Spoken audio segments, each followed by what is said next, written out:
পুলিচে নিব আহে বা পুলিচ দেখা পাওঁ মই বেছি সময় নাথাকোঁ মই সুইচাইড কৰি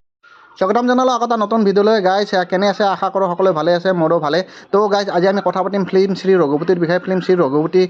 কেনেকুৱা জবৰদস্ত চলি আছে হলত আপোনালোকে জানে তো এই ফিল্মখন এজন ল'ৰাই ইউটিউবত আপলোড কৰি মহা বিপদত পৰিছে ইয়াৰ বিষয়ে ৰবিদাই কি কৈছে আপোনালোকক দেখাম কিন্তু তাৰ আগতে আপোনালোক কেইটামান মুহূৰ্ত দেখুৱাইছোঁ ফিল্মখনত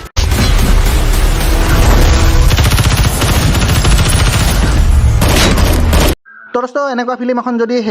হলত লগোৱা 2-4 দিন পিছতে ইউটিউবত আপলোড হয় তেনেহ'লে কেনেকুৱা লাগিব কিমান কষ্ট কৰি এখন ফিল্ম বনোৱা যায় কিমান খৰচ হয় ফিল্ম এখনত তো এনেকুৱা ফিল্ম এখন ইউটিউবত আপলোড দিলে কেনেকুৱা এটা ৰিয়েকশ্যন হ'ব তেনে দেখুৱাইছোঁ ৰবিদাই কি ক'লে অলপ দেখুৱাইছোঁ চাওকচোন এই নৱজিৎ ভ্লগছ বুলি তেওঁৰ এটা হেৰি আছে তেওঁৰ নামটো নৱজিৎ চহৰীয়া তেওঁ কলাইগাঁৱৰ ল'ৰা তেওঁ এতিয়া মোবাইলটো অফ কৰি উঠিছে আমি মোবাইলটো ট্ৰেক কৰিবলৈ মানে হেৰি তেওঁক মানে লোকেলি তেওঁক বিচাৰিবলৈ চেষ্টা চলাই আছে পুলিচে আমি অলৰেডি FIR দি থোৱা আছিলে DGPলৈ ডাইৰেক্টলি দি থোৱা আছিলে ডাইৰেক্টৰ জেনেৰেল অফ পুলিচ চাম এতিয়া তেওঁ মানে গোটেই চিনেমাখন প্ৰায় 1 ঘণ্টা 23 মিনিটমান তেওঁ আপলোড কৰিছে গতিকে দিছ ইজ ক্ৰিমিনেল অফেন্স এইটো এটা ক্ৰিমিনেল অফেন্স 1 ঘণ্টা 23 মিনিট সময় দিয়া হৈছে গতিকে এইটো মানে এটা সাংঘাতিক তেওঁ অপৰাধ কৰিছে আৰু তাত তেওঁ ওপৰত লিখিছে যে হেৰি আপলোড কৰিছোঁ চৰি হা এনেকৈ লিখি থৈছে ওপৰত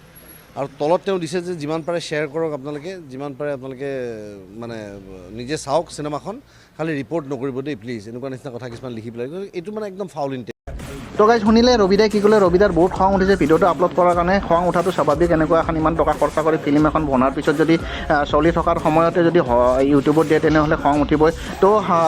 আপলোড কৰি উঠাৰ পিছত ল'ৰাজনে বিপদত পৰি আকৌ এটা ভিডিঅ' বনাই ক্ষমা খুজি কি ক'লে চাওঁ আহকচোন তো অলপ ভিউজ অহা হওক বা 2-এটা ছাবস্ক্ৰাইবাৰ আহক সেইটোৰ আশাতে মই যি কৰিছোঁ আৰু মোৰ বেলেগ একো লক্ষ্য নাই চিনেমাখন আপলোড কৰাৰ কোনো উদ্দেশ্য নাই তো মই মোৰ ভুলটো স্বীকাৰ কৰিছোঁ আৰু এতিয়া মোৰ ভিউজ কেইটা আহিছে আপোনালোকে নিশ্চয় গমে পাইছে 60টামান ভিউজ আহিছে 60টামান মানুহে চাইছে নেকি মোৰ স্ক্ৰীনশ্বটো মাৰি থৈ দিছিলোঁ মই বাৰু 60টামান মানুহে চাইছে 60টা মানুহক দেখুৱাব গৈ পেলাই এতিয়া মই এনেকুৱা কেছ হৈ গ'ল এতিয়া আপোনালোকে গমে পাইছে তো ভবা নাছিলোঁ এনেকুৱা হ'ব বুলি এতিয়া নাজানো মোক কি হয় আপোনালোকে পাৰিলে মোক ক্ষমা কৰি দিয়ক এনেকুৱা ভুল মই আৰু জীৱনত কেতিয়াও নকৰোঁ আৰু মই ইউটিউব একদম টোটেলি মই বাদ দিলোঁ আজিৰ পৰা কেতিয়াও আৰু ইউটিউবত ভিডিঅ' নবনাওঁ আৰু এনেকুৱা কেতিয়াও নকৰোঁ মই তো মই আপোনালোক কাণত ধৰি মই ৰিকুৱেষ্ট কৰিছোঁ ক্ষমা খুজিছোঁ এনেকুৱা ভুল আৰু কেতিয়াও নকৰোঁ তো এতিয়া মই বুজাব নোৱাৰিম মই কি অৱস্থাত আছোঁ তো মই এটা কথা কৈ দিওঁ মানুহৰ এটা জীৱনতকৈ যদি চিনেমাখনে ডাঙৰ বস্তু হয় হওক আপোনালোকৰ কাৰণে একো ডাঙৰ কথা নহয় কিন্তু যদি মই আপোনালোকে কিবা ইয়াৰ ওপৰত একশ্যন লয় আৰু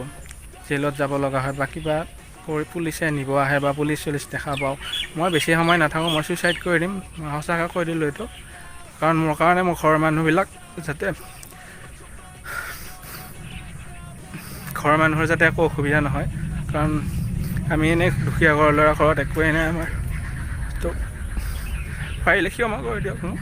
এনেকুৱা ভুল আৰু দ্বিতীয়বাৰ নকৰোঁ মই ৰবিদাক ৰিকুৱেষ্ট কৰিছোঁ তো ৰবিদাৰ লগতে আৰু প্ৰতিষ্ঠা ডিৰেক্টৰ সকলোকে মই ৰিকুৱেষ্ট কৰিছোঁ যাতে মোৰ ওপৰত কোনো ধৰণৰ একশ্যন নলয় তো মই এনেকুৱা ভুল আৰু জীৱনত কেতিয়াও নকৰোঁ তো আপোনালোকে পাৰিলে মোক ক্ষমা কৰি দিয়ক মই জনা নাছিলোঁ আৰু মই ইমান বুজা হোৱা নাই তো গাইজ শুনিলে ল'ৰাটোৱে কি ক'লে এনেকুৱা কৰিব নালাগে গাইজ কাৰণ কিয় ফিল্ম এখন বনাওঁতে বহুত কষ্ট হয় বহুত টকা খৰচা হয় এনেকুৱাকৈ হলত চলি থকা সময়তে ইউটিউবত দি দিলে বহুত বেয়া কথা তো গাইজ আজিৰ ভিডিঅ'টো ইমানেই আছিল ভিডিঅ'টো চাই কেনেকুৱা পালে কমেণ্ট কৰিব যদি ভাল লাগিছে তেনেহ'লে ভিডিঅ'টো শ্বেয়াৰ কৰি দিব লাইক কৰিব আৰু চেনেলটোত যদি নতুনকৈ আহিছে প্লিজ চেনেলটো ছাবস্ক্ৰাইব কৰি দিব কাৰণ কিয় এনেকুৱা আপডেট ভিডিঅ' মই লৈ আহি থাকোঁ তো আগলৈ এনেকুৱা আপডেট ভিডিঅ' পোৱাৰ কাৰণে চেনেলটো ছাবস্ক্ৰাইব কৰি ৰাখিব তো মিলেংগে আগলে ভিডিঅ' में तब तक के लिए बाय बाय जय हिंद।